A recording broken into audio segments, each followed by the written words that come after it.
Welcome Alfonso to the stage to talk about agents and agentic commerce and crypto. Thank you.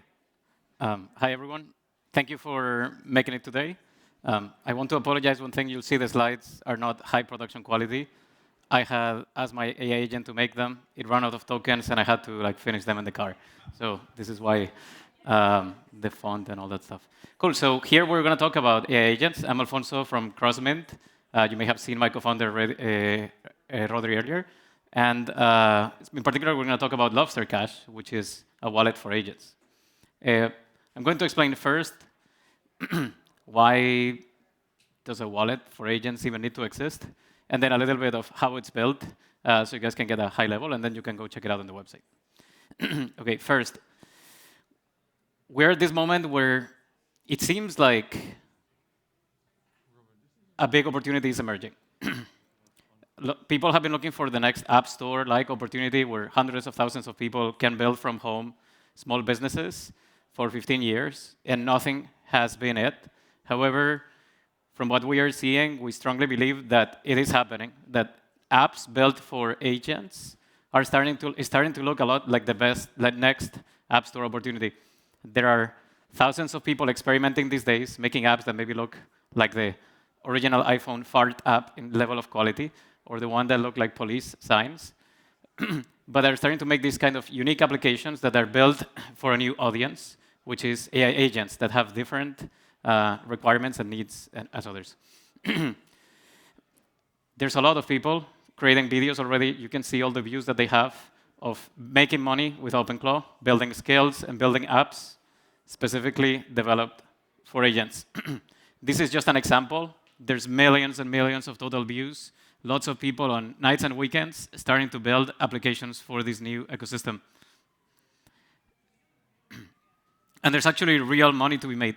There are people showing screenshots of their Stripe dashboard or other things like that where they're actually literally starting to make money. OK? But the problem is, the way they're doing it, it's kind of the Wild West.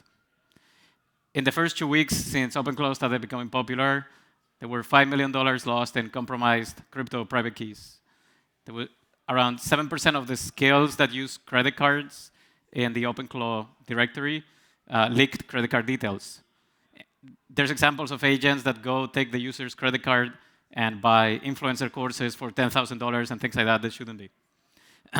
And this could be hindering adoption. So LobsterCash is an open source project we're making that helps folks in this ecosystem, one, have their agents make money. So it allows your agent to collect money. And second, and more importantly, it allows you to have users who actually have payment methods that work. It basically enables your users that are using AI agents to pay. OK? So we got our best minds to work into this. It was like 4 weeks ago when we started. These are our best minds.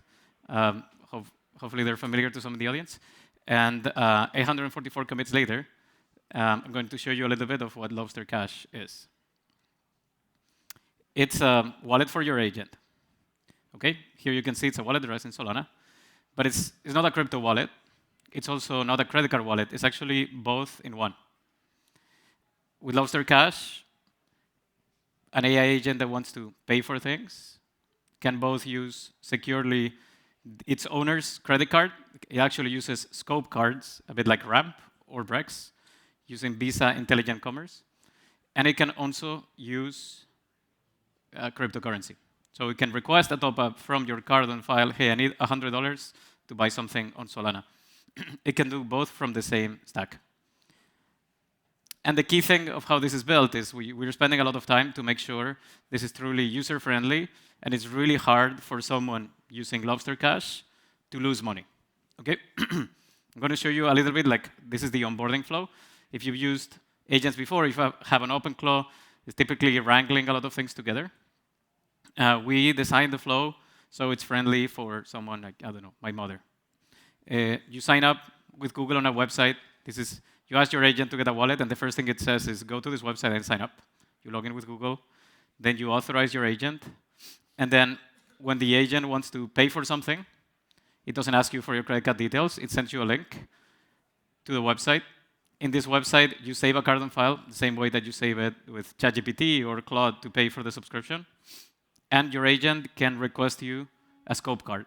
Let's say, for example, hey, I want to pay for something on Amazon. So the agent requests a card that can spend $300 per month just on Amazon. And these controls are enforced by the network. Today, spend limits are enforced, and in the future, merchants as well. In the same way, let's say your agent realizes I need to buy something using X402 in Solana or MPP or whatever the payment protocol is. Your agent already has a wallet as well, a crypto wallet, and it can request a top-up, get $100 cash in its own wallet instead of asking for the entire access to your entire wallet, and then just use that to operate.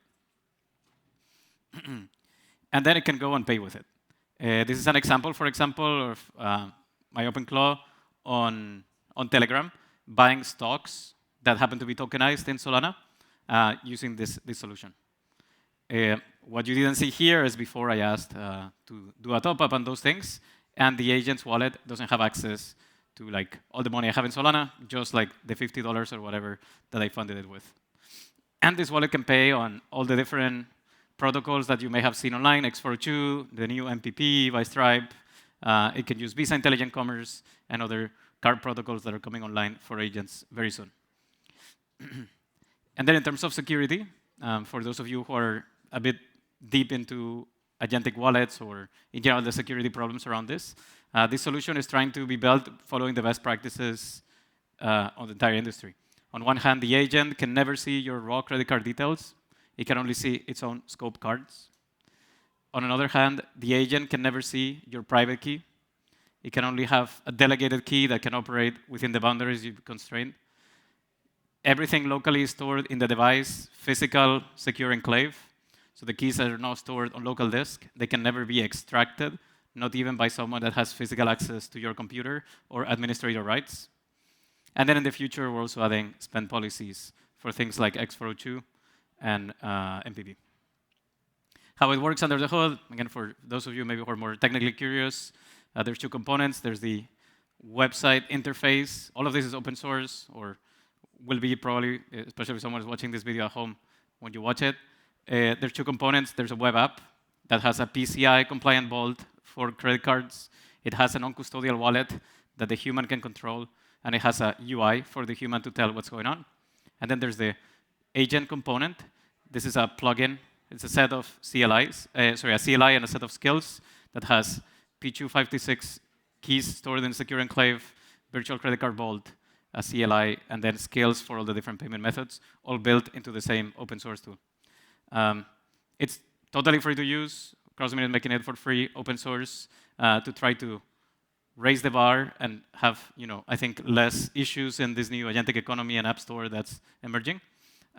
And if you want to participate or check it out, if you're a user, just go to lobster.cash, try it out, send bugs if you see them on Telegram. There are some features that are in beta, so bear with us as we roll them out, but please send us feedback. If you want to make money using OpenClaw or your own agent, you're making skills and basically want your users to get paid, check, there's a skills directory, there's a guide of how you can build something that can accept payments by all these agents. And if you're building your own agent, contact us. We're making this for free, but we're also working with agent platforms out there to integrate this solution natively, white label, inside their systems. Thank you, everyone. If you have any questions, I'll be around in the networking later.